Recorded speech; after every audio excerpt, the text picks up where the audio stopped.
ময়মনসিংহ বিভাগে 1 কোটির উপরে ভোটার, এর মধ্যে নতুন ভোটার প্রায় 7 লাখ। নির্বাচন ঘিরে তাদের মাঝে রয়েছে নানা ভাবনা। রাজনৈতিক বিশ্লেষকরা বলছেন, এবারের নির্বাচনে জয় পরাজয়ে নতুন ভোটাররাই রাখবেন অন্যতম প্রধান ভূমিকা। ত্রয়োদশ সংসদ নির্বাচন সামনে রেখে নতুনদের ভাবনা নিয়ে ময়মনসিংহ বিভাগীয় প্রতিনিধি আতাউর রহমান জুয়েলের তথ্যচিত্রে ডেস্ক রিপোর্ট। নায়াসিনামাইড ও স্যালিসাইলিক সমৃদ্ধ লিলি ফেস ওয়াশ যা ফেসের ডেড স্কিন সেল দূর করে দেয় দ্বিগুণ ফাস্টার ব্রাইটেনিং। ময়মনসিংহ সদরের চুরখাই বাজারের ব্যবসায়ী ইমরান হোসেন 2023 সালে ভোটার তালিকায় নাম অন্তর্ভুক্ত হন, কিন্তু গেল 24 সালে অনুষ্ঠিত দ্বাদশ জাতীয় সংসদ নির্বাচনে তিনি ভোট দিতে পারেননি। এবারের নির্বাচনে ভোট দেবেন তিনি। ভোটার হওয়ার পরে 2024 সালে যখন নির্বাচন হয়েছে তখন তো আমি ভোট দিতে পারি নাই। আমি নতুন ভোটার, আমি চাইতেছি যে আমি ভোটটা যেন সুষ্ঠুভাবে দিতে পারি। শুধু ইমরান না, ময়মনসিংহ বিভাগের নতুন ভোটারদের মাঝে এবারের নির্বাচন নিয়ে রয়েছে নানা হিসেব নিকেশ।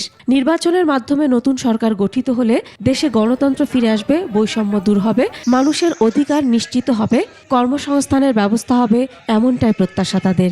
এইবারের নির্বাচন আমাদের জন্য একটা গুরুত্বপূর্ণ নির্বাচন। আমরা চাচ্ছি যে এটা গণতন্ত্র প্রতিষ্ঠিত হবে, সুশাসন, আমরা সেরকম একটা সরকার চাচ্ছি। আমি ভোট দিতে গিয়েছি, দেখি আমার ভোট আরেকজনে দিয়ে চলে গেছে।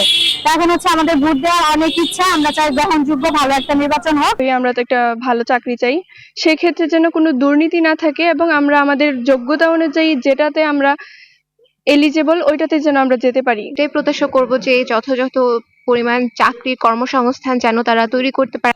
যেই আসুক দেশটা যেন সুশৃঙ্খলভাবে চলে। এবারের নির্বাচনে বিপুল সংখ্যক নতুন ভোটার প্রার্থীদের জয় পরাজয়ের বিষয়ে মুখ্য ভূমিকা রাখবে বলে মনে করছেন এই রাজনৈতিক বিশ্লেষক। পুরনো যে আমাদের রাজনীতি, সেই রাজনীতি থেকে তারা একটা উত্তরণ চায়, পরিবর্তন চায়।